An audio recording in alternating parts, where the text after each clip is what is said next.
साल 1965, जगह सिंगापुर, जो अभी मलेशिया से अलग हुआ है। यहाँ के लोग भूख की वजह से परेशान, लोग अफीम की लत का शिकार हैं, खाने के लिए खाना और रहने के लिए जगह नहीं है, एम्प्लॉयमेंट लगभग ना होने के बराबर है और क्राइम बहुत ज़्यादा है, इतना ज़्यादा कि चंद पैसे के लिए लोग मर्डर करने के लिए तैयार हैं।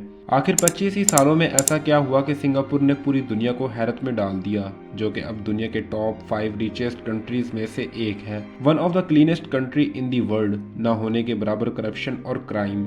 सही मानों में एशिया का नंबर 1 कंट्री सिंगापुर। आखिर सिंगापुर ने इन 25 सालों में क्या किया, आइए जानते हैं इस वीडियो में। 19th सेंचुरी में ईस्ट इंडिया कंपनी, जिसे हम ब्रिटिश ईस्ट इंडिया कंपनी के नाम से भी जानते हैं, इसने साउथ ईस्ट एशिया के समुद्री रास्ते को अपना ट्रेडिंग रूट बना लिया।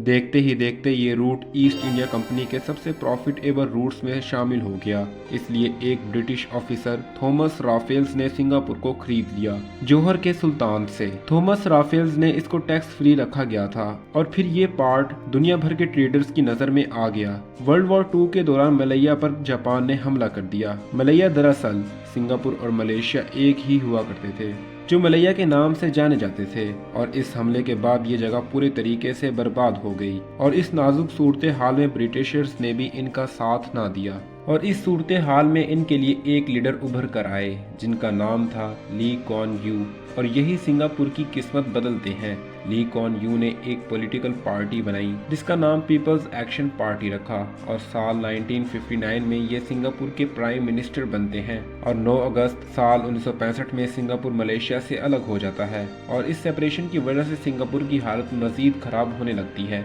80% से भी ज्यादा लोग इकोनॉमिक क्राइसिस का शिकार होने लगते हैं और लोग वायलेंस और क्राइम की तरफ बढ़ने लगते हैं। और फिर ली कुआन यू ठान लेते हैं कि वो अपनी कौम को इन क्राइसिस से निकाल कर ही रहेंगे, और इसके लिए वो अपने मुल्क में स्ट्रिक्ट पॉलिसीज बनाते हैं। इनकी गवर्नमेंट ने स्पीच ऑफ फ्रीडम को बैन कर दिया, वायलेंस और क्राइम करने वालों को सख्त सजाएं दी जाने लगी, यहाँ तक कि चिंगम को भी बैन कर दिया गया। और इन कानून के नाफिज होने के कुछ अरसे बाद ही पॉजिटिव रिजल्ट आना शुरू हो गए।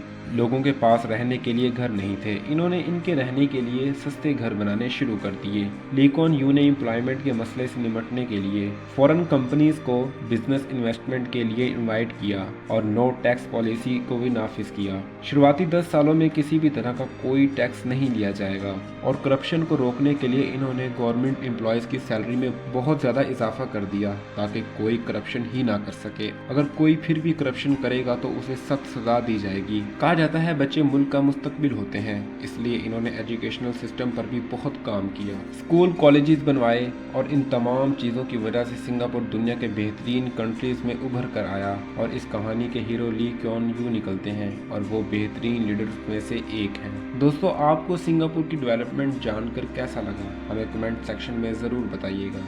शुक्रिया।